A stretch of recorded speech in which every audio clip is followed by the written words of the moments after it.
Millie Armstrong Kalish has so much to share in this book that, as you probably know, was named one of the 10 best books of 2007 by the New York Times.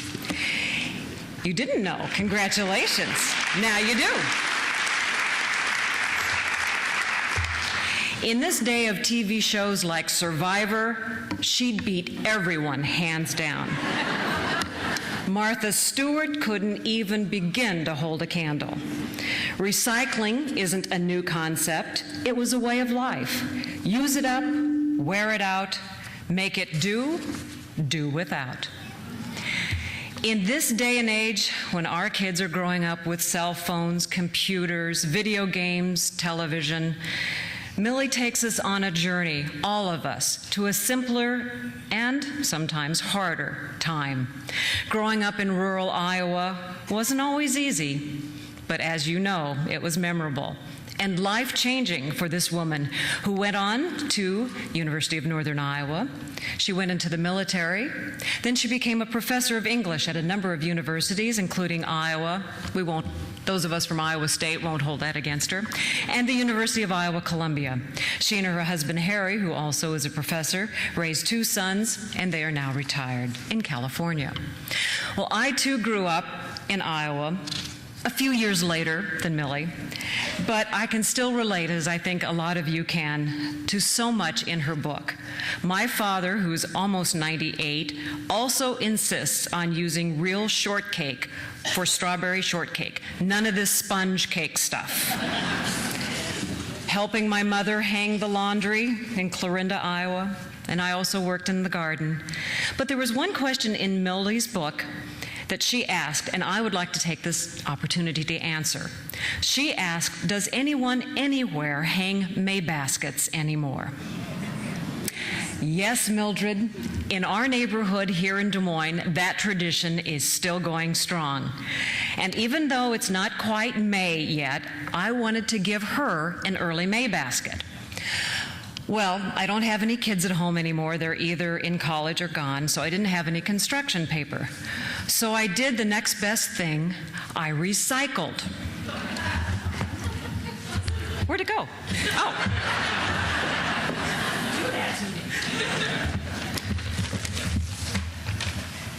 I used an old Kleenex box. I used wrapping paper to wrap it. I don't have any flowers because I usually go out and pick violets or dandelions for the May baskets, so I snipped a couple of little, daisy mums from my plant inside my house. But Mildred, welcome to Des Moines. Here's an early May basket to the cutest little heathen you'll ever meet. Yes. There you go. This is adorable. Oh, this is wonderful. I think your grandparents would be proud of me. Everything's recycled. I think this is wonderful. Absolutely delightful. Isn't this gorgeous? That's so sweet. I'll put it over there. Thank We'll help you. That's great.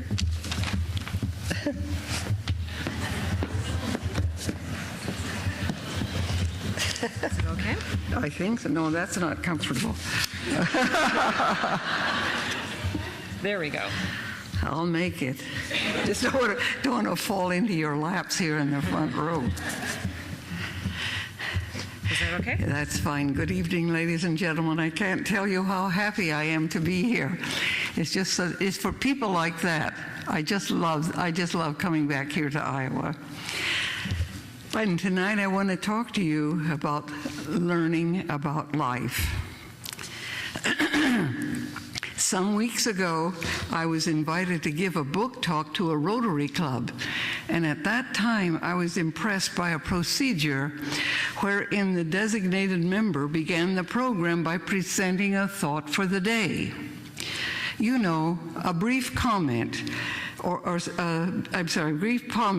sentiment that left the assembled members with a fuzzy, warm, God's in his heaven, all's right with the world feeling. I was struck by how this small contribution united the group, so I have borrowed this practice, and herewith is my thought for the day. Never judge a man until you've walked a mile in his shoes.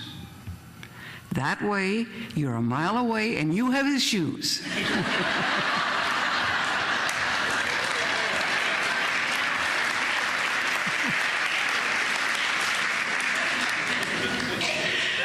For those of you who are not familiar with Little Heathens, let me first explain that title. That was Grandma's favorite term in describing us kids. Some years ago, when my husband and I walked our 5-year-old granddaughter to and from kindergarten, I started to tell her stories about my own childhood on the farm. Stories of how, when I wrapped the runt of a newborn litter of pigs in a towel, took it to bed to sleep with me to keep it warm and safe through the night, my older brothers teased me about this by telling Mama to be sure to tie a red ribbon in my hair in order that she be able to tell the difference between me and the piglet. Soon Meredith would begin our walks to and from school by saying, "Grandma, tell me a farm story." And I did, and that was the working title of my book. It wasn't long until I realized that these stories ought to be written down for all of the grandchildren to know. My story begins around 1930 when my aging grandma and grandpa, who had recently retired from a lifetime of farming, made the decision to banish my father from the family without informing us children as to why, and to be responsible for the 5 of us. Mama, who was different from anyone else's mama, my brothers Jack and John, I, and my baby sister Avis. It was determined that our little family would live on the farm from May until Christmas, and then move into Garrison, a town of about 400, from January until mid-May. Now, the reason for this move to town was that we had to walk to the rural schoolhouse were too fierce. The north winds that we had to face to walk to the rural schoolhouse were too fierce for us small children. Little Heathens tells of a life of total involvement. It chronicles how my siblings and I, along with my cousins, who lived across the road, were raised on a smallish general farm and had a part in practically every aspect of making the family and the farm a successful operation.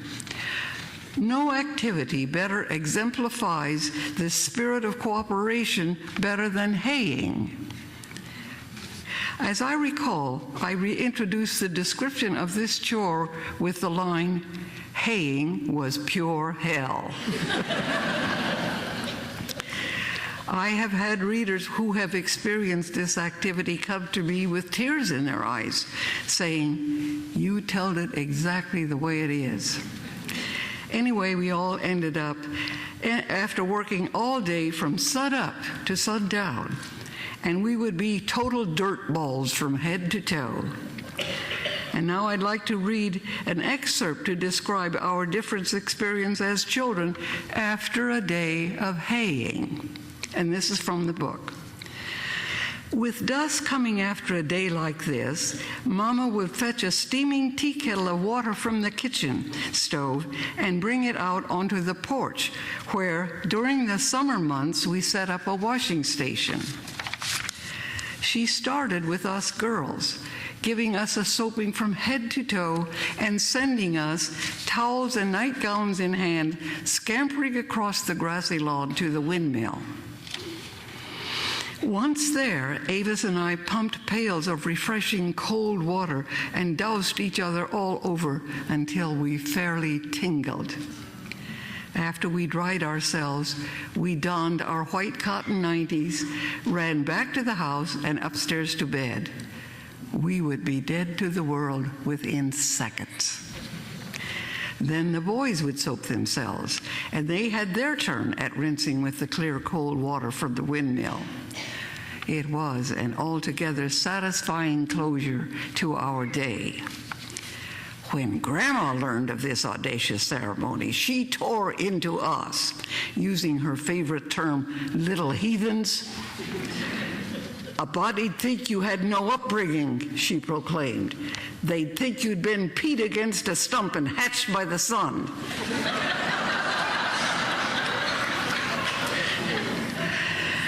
Now, you will notice how we girls were separated from the boys. Perhaps this is the moment to comment on the delicate subject of sex. Though I discuss sexual matters in Little Heathens, there is no chapter on sex. The word was never mentioned in our house, nor, God forbid, in our schools. We were supposed to get our sex education in the gutter. Alas, we had no gutter.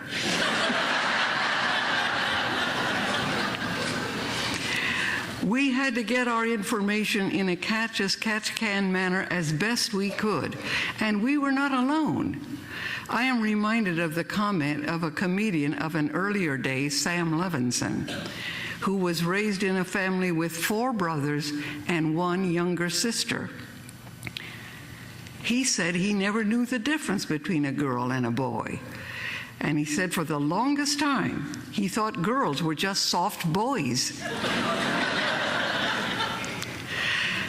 And when his older brothers told him what a man and a woman had to do to produce a child, he said, "Well, my father maybe, but never my mother."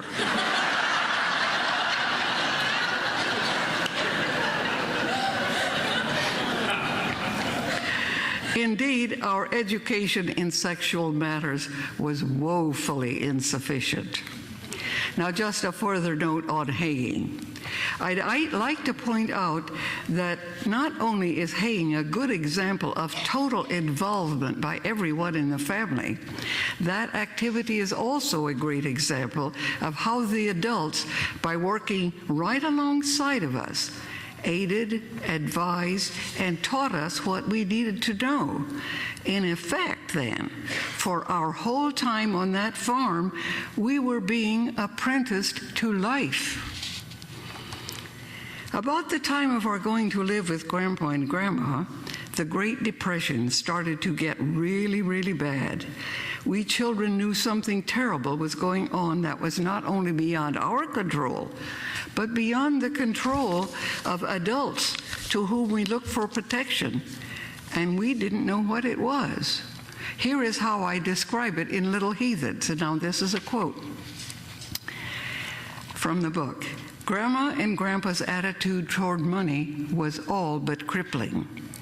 Money was used to buy tea, coffee, sugar, salt, white flour, cloth, and kerosene. I came to understand some years later that there was a good reason to save money. It was needed to pay taxes. At that time, we youngsters were unaware that without any guarantee of a reliable income, our grandparents were responsible for taxes levied on their farms. And the unfortunate fact was that they had rented their farms to their 2 younger daughters' families. And due to the deepening depression, these relative renters might not be able to meet their financial obligations. If there was no money to pay the taxes, the farms would be lost. And of course, we children sensed but could not understand the awful threat of that disastrous economy. I had to grow to adulthood before I could even begin to assess the effects of the disappearance of money and jobs and the loss of machinery and farms and of bank failures. And we were seldom protected from the harsh realities of the period. Indelibly stamped on my memory is the scene in my Aunt Hazel and Uncle Ernest's farm kitchen one wintry March morning when I was perhaps 6 years old. There I entered to find the stalwart adults of my world: Grandma, Grandpa, Mama, my Aunt Hazel, my Uncle Ernest, each standing alone. It was clear they had been crying. I had never seen adults cry. I didn't even know they could cry. I was struck mute with a fear that grabbed me right in the guts. I was given no explanation at the time. But in the days that followed, I came to understand that Grandpa's brother and sister had each lost their family farm, all of their machinery, and all of their livestock for reasons that I had no way of understanding. I was stunned and I was afraid. Perhaps more importantly, it has taken me a lifetime to realize that the Depression and its consequent tragedies had a life-changing effect on the adults as well as us children. Grandma and Grandpa's lives were changed forever by the plunging economic scenes. Since they could not understand what was happening in the world, how could they possibly explain the situation to us children? Suddenly, unexpectedly, they had a family of 5 on their hands, and they must have been scared to death. And I will not dwell on the details at this time, but I want you to know that the invisible pall that enveloped our lives as a result of the Depression has stayed with me all of my life. And my emails that I receive from the readers corroborate that I'm not alone in this. Sons and daughters of Depression kids email me reporting that no matter how much money they had in their bank accounts, their parents still felt a need to save. They never felt secure. There are things about living in a small town that are not readily apparent. For instance, a reader reports that, I'm sorry, I can't see this. I'm sorry here. In chronicling the story of the Depression of that time, I wanted to capture and share the singular adventure of small town and the rural life that we experienced. There are things about living in a small town that are not readily apparent. For instance, email reader reports to me that he went around all his life telling people that he graduated in the top 10 of his class. What he never told them that there were 12 people in his class.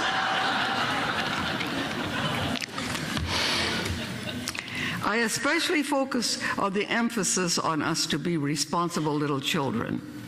In some ways, the attitude of the adults in our family seemed to be that childhood was not unlike a disease to be ignored, like Great Aunt Ella's goiter that was so large that it tilted her head up so that she was looking at the sky. While it was there in plain sight for all to see, no one ever mentioned it, and so it was with little children. Let us look at what was expected of us. Here we were in late May, already planning for November Thanksgiving dinner by setting 12 fertilized goose eggs under a brooding Domini hen. The great fun of this hen-goose combination came when, after the hatch, the mother Domini led her brood about the barnyard, and at the sight of the small pond, all the dozen goslings instinctively fled straight into the water, whilst the hen went into hysterics, frantically running back and forth at the water's edge, clucking and fussing and trying to coax her brood back onto the dry land.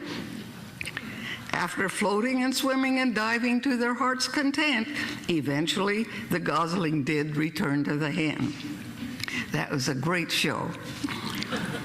Here we are in early June, already planning for that 100% all-American Thanksgiving pumpkin pie by planting pumpkin seeds, prudently saved from last year's harvest, mind you, in a carefully selected space in the cornfield, and then choosing the 1 or 2 pumpkins to be nurtured tenderly from mid-July until finally harvested in mid-November for that great Thanksgiving Day dinner. Here we were happily shocking oats until 10 o'clock at night under the magic of an Iowa harvest moon. Now, this might appear to you to be a bit demanding in this day and age, but believe it or not, we considered that a lark. First, the August moon here in Iowa is awesome.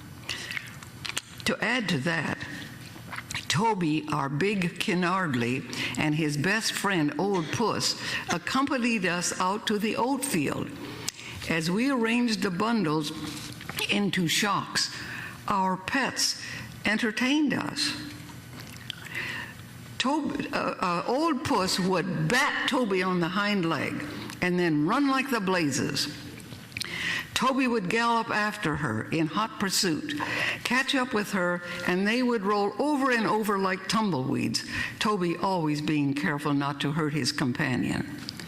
The two of them slept together on the cellar door almost every night, and in the morning, when the first rays of the sun struck them, Old Puss wakened Toby by licking his face. Finally, remember, we only shocked oats once a year. Here we were, two scantily clad, resolutely trudging to the one-room country school in all kinds of weather, ranging from blissfully balmy to bitter blizzards. And of course, I wanted to attempt to convey the sheer bliss of those halcyon, heavenly walks, completely free from adult supervision or intervention, to the country school in September and October's bright blue weather. Always on these walks, the group was divided into the big kids and the little kids. We little kids walked just a little behind the big kids, not talking much among ourselves because we liked to listen to the big kids. Since there were no adults around, they used marvelously unacceptable words and phrases. And they taught us deliciously naughty verses. We learned a lot from them. Here is an excerpt from Little Heathens to give you some idea. And here's an excerpt. We caught fragments of conversation among the big kids as we walked to country school. At one of those occasions, the reference was to the coupling of men and boys with calves and sheep. There was a kind of awe, jocularity, seriousness, and disbelief all at the same time. The seriousness occurred when the topic of the bizarre offspring of such activity was considered. Oh, that could never happen. Yes, it could. Walt says his uncle saw it. Half sheep, half man. Yeah, well, where is it now? Then the sober voices got lower. Well, you know a thing like that can't live. It's in a jar, on a shelf, in a doctor's office in Iowa City. Oh, yeah? Well, I don't believe it. Neither do I. Me neither. Now we little kids chimed in. We don't believe it either. Then we all walked on in silence, absorbed with our own thoughts, for deep in our heart of hearts, we did believe it more than just a little bit. One year, the big kids were intently engrossed in a serious discussion of what they would do if our group were attacked by a pack of wild dogs that had been marauding in our area. These vicious dogs were rightly to be feared. They killed and mauled lambs and small farm animals. But what if they attacked us kids on the way to school? We carry no protection. The discussion engaged the big kids for several days when they finally solved the problem as to what they would do if we were attacked by that pack of wild dogs. Can you guess what action they agreed to take? Why, of course, the practical solution was to toss to that pack of wild dogs one of us little kids.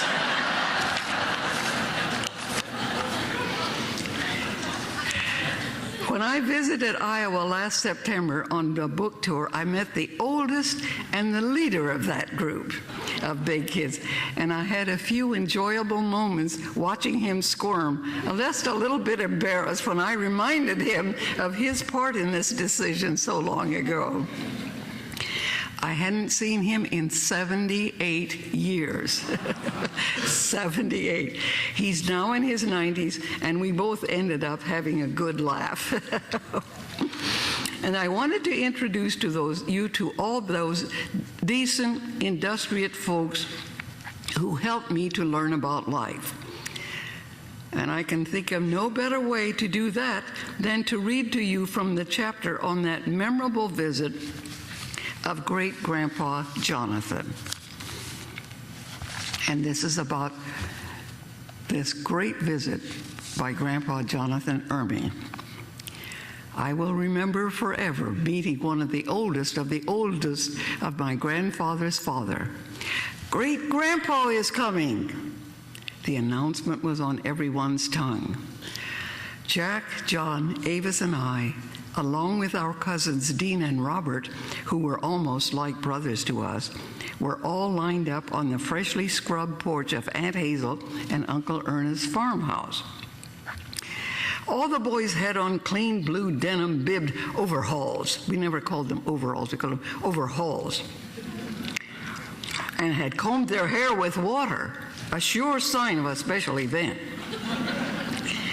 My little sister Avis and I wore newly made gingham dresses, yellow polka dots on a blue background, with bloomers to match.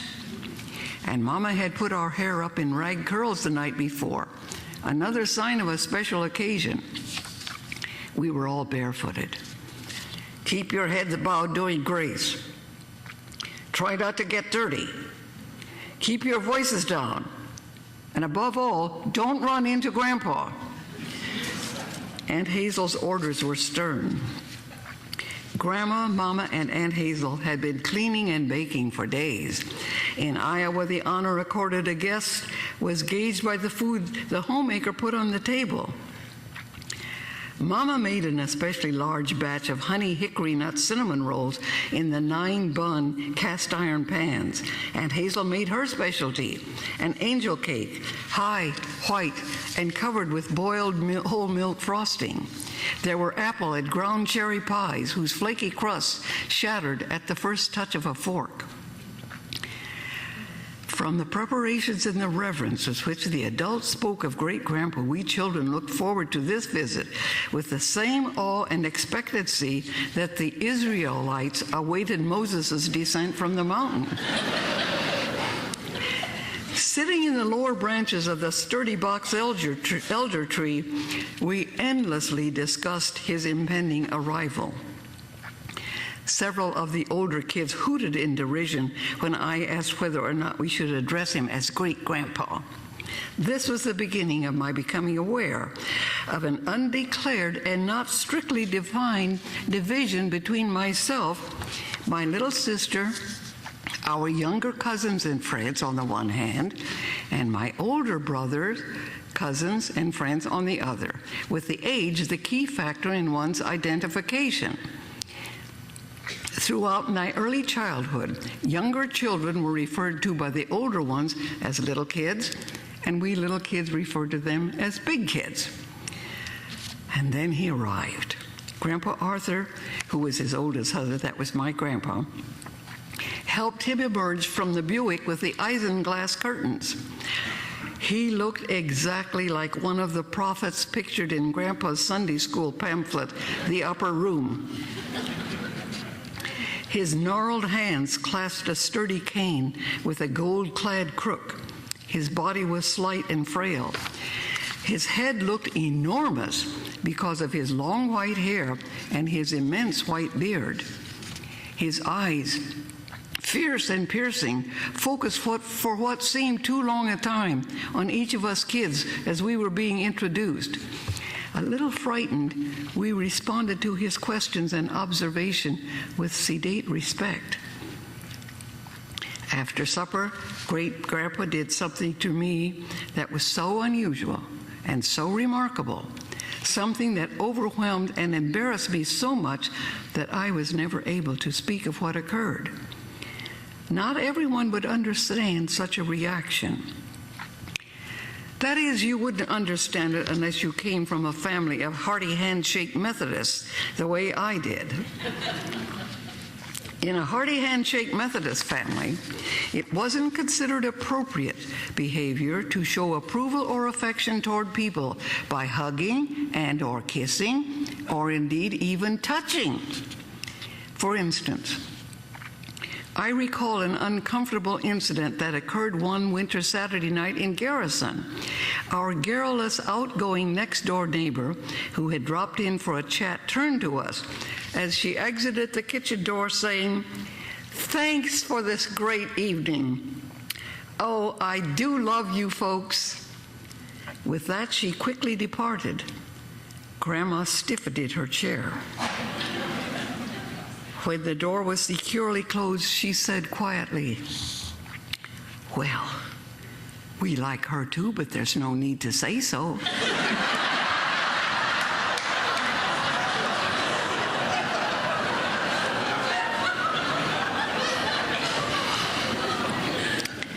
Nor did this emotional austerity ever ease with the passage of time.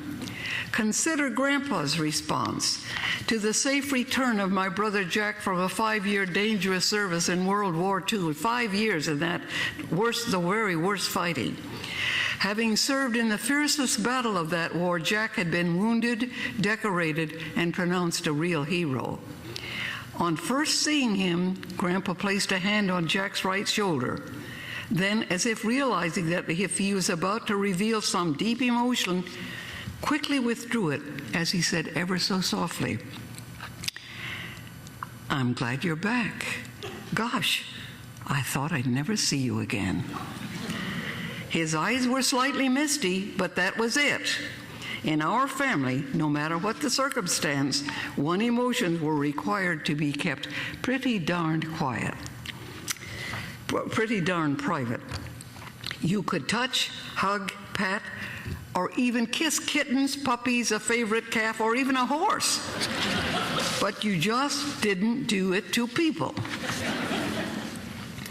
If you achieved some prize in school, like winning a music or declamatory contest, a spelling bee, or top honors in class, you would be rewarded, along with some approving comments, with the old hearty handshake. It was a fact that we had no acceptable way of showing affection toward people. To this day, I cannot explain Great-Grandpa's astonishing behavior to me on that first night of his visit. But after supper, when we were all gathered in the parlor, open for this special occasion, mind you, the old man slouched himself down in the cherry rocker, hooked his heavy mahogany cane over one of its arms, then called me over to him and pulled me gently onto his lap. Startled by this unusual outward display of affection, I became rigid. As he softly stroked my shoulder, I lifted his great white beard, tucked my head under it, pulled my bare feet up, and allowed myself to settle, lulled by the loud ticking of the huge gold watch in his vest pocket. There I remained for the rest of the evening, listening to reminiscences of pioneer days in Yankee Grove and gradually relaxing into the comfort of his warm lap and a long session of storytelling. This was fine entertainment for all of us. Cousins and brothers sprawled on the carpet, half reclining on their scabby elbows, at bare feet with bloody stubbed toes sticking out into the middle of the room. The adults sat in chairs ringed around the room. Everyone gave the old man their complete attention. Excuse me. Great-Grandpa recounted tales of bitter blizzards, the deaths of infants from whooping cough, diphtheria, and pneumonia. He remembered how Indians always came to winter in Indian Hollow in Yankee Grove, and he seemed happy when he was told that the spring was still there running clear and full.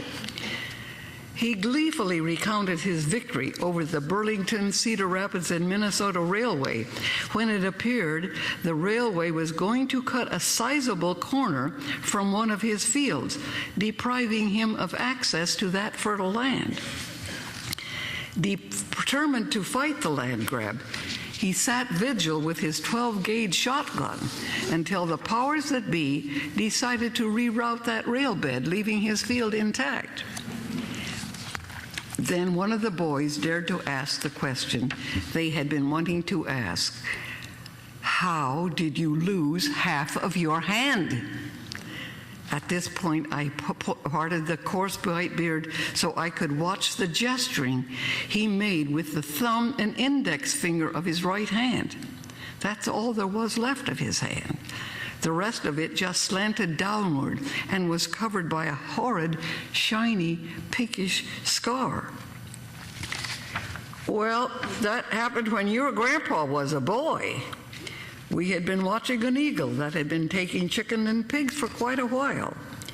He didn't take a lot, he'd just take one a day. And I didn't mind chicken so much as he kept getting the little pigs. So one day, he was sitting and waiting at the very top of that cottonwood tree there on the corner of the barnyard. That was his favorite place. I saw my chance, so I got my gun and went upstairs to get a better shot out of the bedroom window. Well, I don't exactly know what happened, but the gun exploded and it took half my hand right off. We were mesmerized. Golly, what did you do with the part that was blown off? Well, we just put it in a glass fruit jar, filled it with alcohol, and buried it out there in the far corner of the strawberry patch. Do you think it's still there? No reason why it shouldn't be.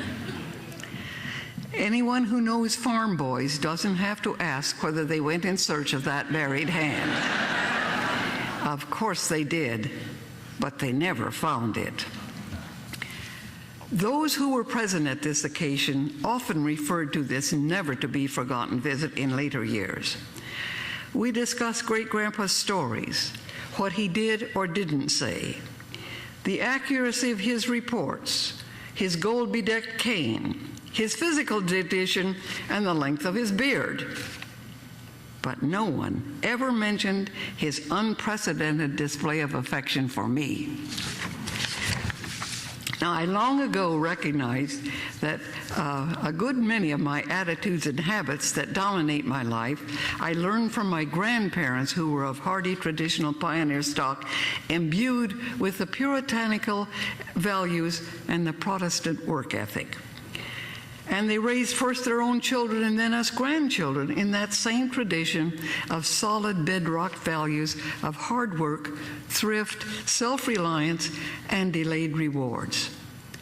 All the old values that my antiquated way of thinking ought to be revived. I am especially in favor in instilling that old-fashioned virtue of delayed rewards and abolishing what I view as the scourge of the current younger generation, instant gratification, which not infrequently ensnares many of our young people into smothering, demoralizing debt. And I also want it to be known that I favor abolishing that increasingly popular and current practice of piercing one's ears, lips, noses, tongues, cheeks, eyebrows, and belly buttons. I don't know whether that's happening here in Iowa, but is rampant in California, which has one purpose only, and that is to hang ornaments from those body parts. And I am aware that I'm on the cusp of didactic finger waving and appearing to be critical of the younger generation, but let me state unequivocally that I stand in great admiration of these young people. I see them educating themselves, developing their many talents, participating in helping others in all manner of ways, and accepting challenges that my generation never dreamed of, and I am proud of them. And it makes me happy and proud that they are at this time and in their way learning about life. And now I want to thank you for coming, and we'll have some comments and some questions. Thank you very much.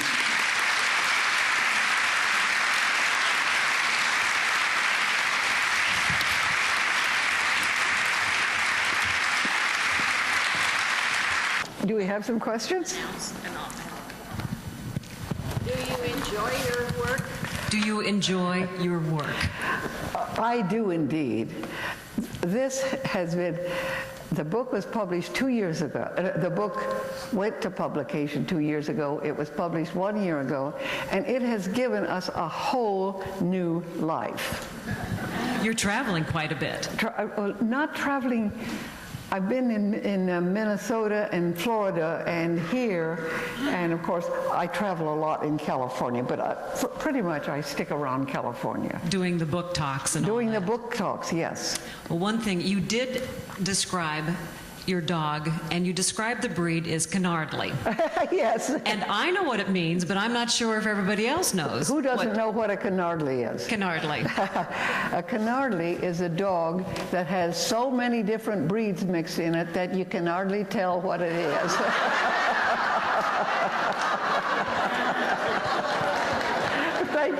Thank you for answering that. I love that. When I got to the book, I laughed out loud. I was like, what's going on? So that was wonderful. Great. Okay, here are some of the questions. Your recollections are warm and positive. My parents' in-law stories of those times are grim. To what do you credit the difference in attitude? You know, I've been asked that question a lot, and I guess my pat answer is that when my mother was carrying me, she was frightened by a bluebird.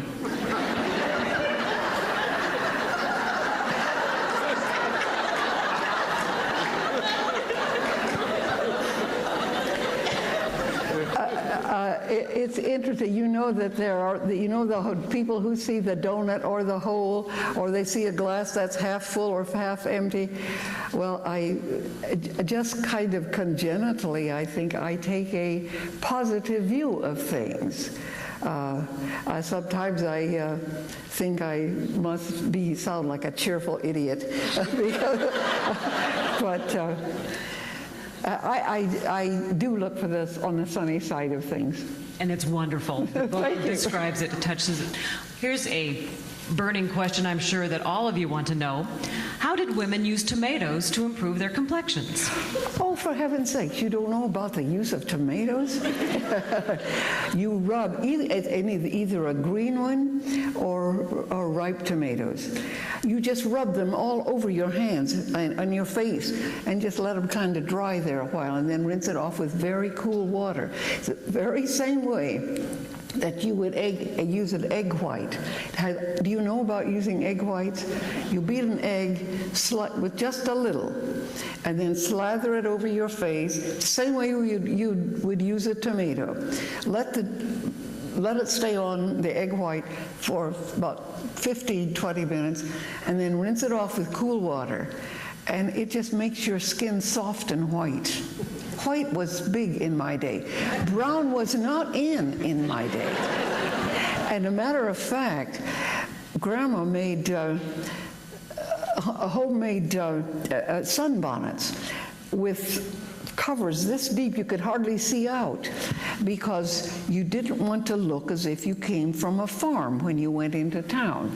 You wanted white skin. White, pale, creamy skin was in. And of course now that's It's probably just the not a bad opposite. idea. Oh, yes. But there were also, you had some remedies on how to get rid of freckles too. Yes, we did, and that was a great remedy. No one in my family had freckles. Oh, okay. But that recipe I did not want to put in because it is rather harsh. Okay, good. No one malpractice. How does a contemporary parent of small children, or even children in college, teach responsibility when chores are not directly impacted on the daily family welfare? I think one of the greatest things in our family was that it was just accepted that we had to be responsible. And as to how I would do it now, I would make a suggestion, a very useful suggestion, and probably would not be taken. Fire your house cleaning lady. Your kids, make your kids responsible for doing the kitchen one day or doing the stove one day, and then another child would be responsible for the floors. I've thought about that a lot because we had to do it. It was expected, and I don't think we complained about that too much. But it was expected. Chores were passed around. You didn't have to do the same thing. Do one thing one week. You had to wash dishes one week. You had to dry dishes the next week. You'd have to put them away the next week. So that we did all of the work. You wouldn't think of, first of all, there was no money to hire anybody. You wouldn't think of hiring. And I think that one of the things I would do would be to see to it, not only is it make them feel responsible, but it's part of learning about life, of what's expected. We don't have a cleaning lady at home, but to show you how my kids think of my housework, once when they came home from middle school, I was vacuuming and they said, "Oh, who's coming over?"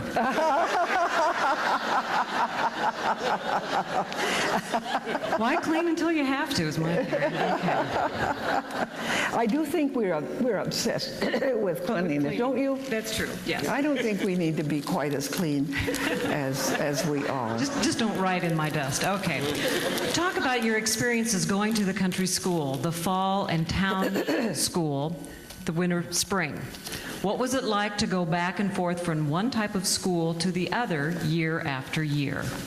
I think we were just amazingly resilient children. You know, nowadays a parent wouldn't do that to kids, would they? Rip them out of one school, put you in another one, and we did that for 8 years. We did that for 8 years. It was, I loved school, first of all. I liked the country school because it was like a big family. I loved the teachers. I'm not sure. I'm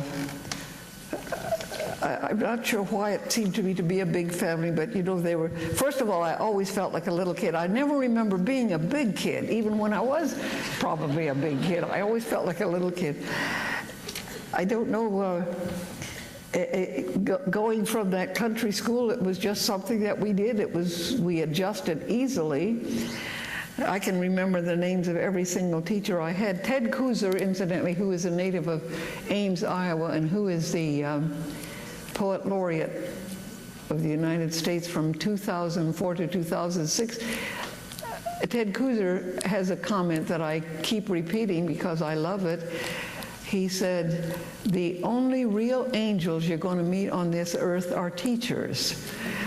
And you know, I loved our teachers. They took great interest in us. And I don't know whether that properly answers that question or not. That's close enough. That's good. Wonderful. Thank you very much. Did you ever see your father? That question comes up. The answer is I never saw my father again. And this question, I can't tell you how many emails I get, and how many people at the Forum. I live at a place called the Forum outside of Cupertino in California. 400 people there, and I cannot tell you how many people, and it's always women, incidentally, who come up to me and they kind of sidle up and as if they're telling me a secret. And they say, you know, Millie, I was raised in my maternal grandmother's household too, and I never saw my father. And some of them say, my father went to jail for bootlegging, and I think that's what happened to my father. And two of my best friends in Garrison, their fathers were in jail for bootlegging.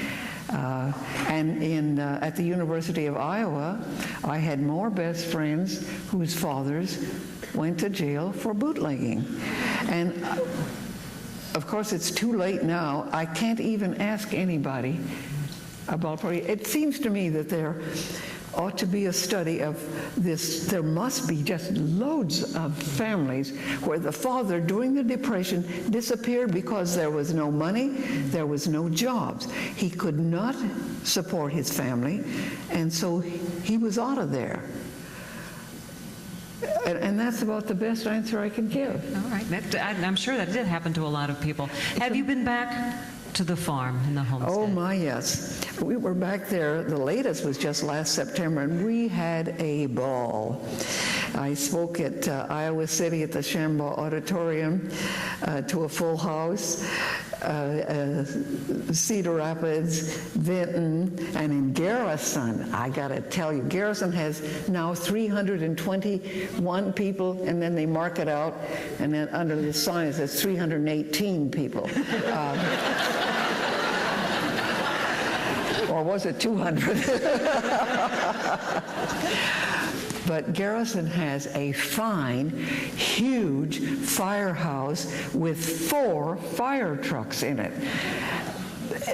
Beautiful, brand new, and you know that the crowd was so great on my return that they had to back all 4 fire trucks out to accommodate the crowd.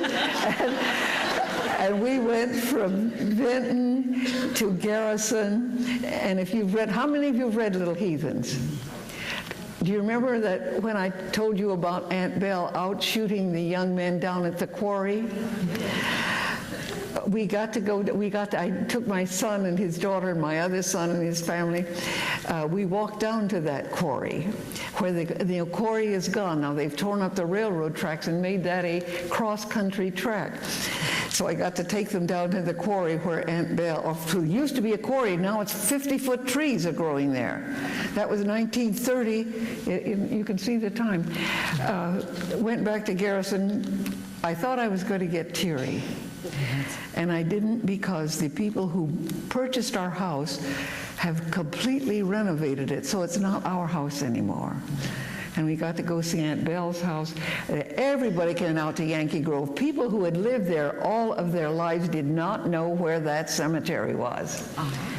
So we had a wonderful time going back to Garrison and Yankee Grove and visiting the cemetery, which has been renovated. They've straightened up the tombstones. And this is a little bit shocking to me, and because I loved it in its shambles with the rickety sandstone markers. They've tidied it up and planted grass, and it was fun, but we had a wow of a time. It was just splendid going back there. Oh, and let me just tell you one more thing. Remember the outhouse and the old man Mealhouse, who sat in his outhouse and then got it dumped over, and then next year told everybody he was not going to let that. He'd be alert, and anybody who tried to would dump over the outer, he would shoot them. Well, what he did, of course, he pushed the outhouse forward 3 or 4 feet. And when the young men came to sneak up behind him,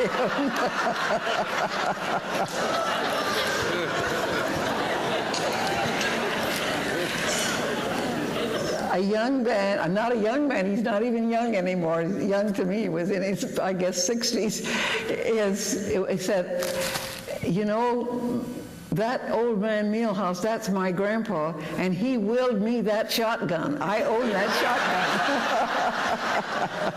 shotgun. And that was the great fun of going back to Iowa because everybody, all these stories I told my kids and my husband, who was bored to tears with this over the years, and it was great fun. They'd corroborate these stories, and I even learned additions to these stories.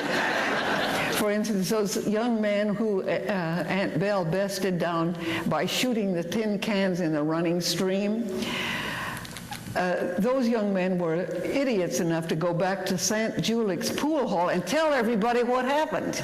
And they never lived it down. You have so many stories. Is there another book?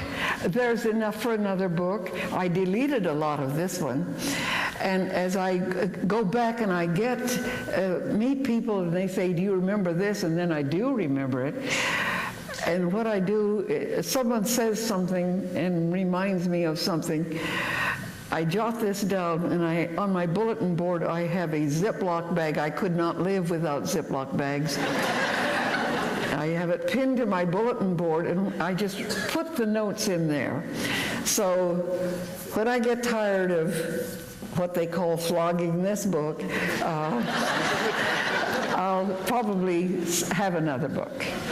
You have such a wonderful memory. Was it hard to come back to all of these, recollections, or were these stories always in you? Learning, from your grandfather's knee, how to tell a story. As I say, I think that I inherited my mother had a great memory, a rather phenomenal memory. But I think I inherited that from her, and I didn't keep a notebook until about in the 90s. I would start jotting things down when I thought I really would put these stories in a book form. Then I started to begin. I would say something, and somebody would say, "Okay, put that in a book." I would just write this down, and I began to carry a notebook at that time. But it's just amazing to me how. First of all, I remember those verses. I'm not sure why. It's just that I do. And it was great fun. I had a little tussle with my editor when it came to those verses, particularly that one, I don't work for a living, I get along all right without. I don't toil all day. I guess it's because I'm not built that way. Remember that in the book? There are different lines to that. And the research department at Random House wanted to change it. And I said, look, there's an oral tradition. Let's do it the oral tradition. I've been using those words all my life. And so they did allow me to use the oral tradition there. I really don't know how I remember, but I do. I can remember prints in dresses on those at Thanksgiving Day dinner on such and such a time. Aunt Bertha had on this print and this kind of thing. And it's great to have that kind of a memory. But I find that other people, when I begin to talk, as the fun part of coming back to Iowa, is people that I knew when I was a little girl. For instance, last night, I met a Charlotte Baum, whom I knew about from the age of 8. And she brought back memories that these kind of things remind me of things that I had forgotten. And she'll say, remember this, and yes, I do remember that. So there's still a lot to remember. We'll come back when you write the second book, and we'll have you out there. I'll do that. And they'll have me in a wheelbarrow. We don't want to embarrass you, but we love having you, and we love your humor. We love your book. Thank you very much for sharing. Thank you. Thank you very much.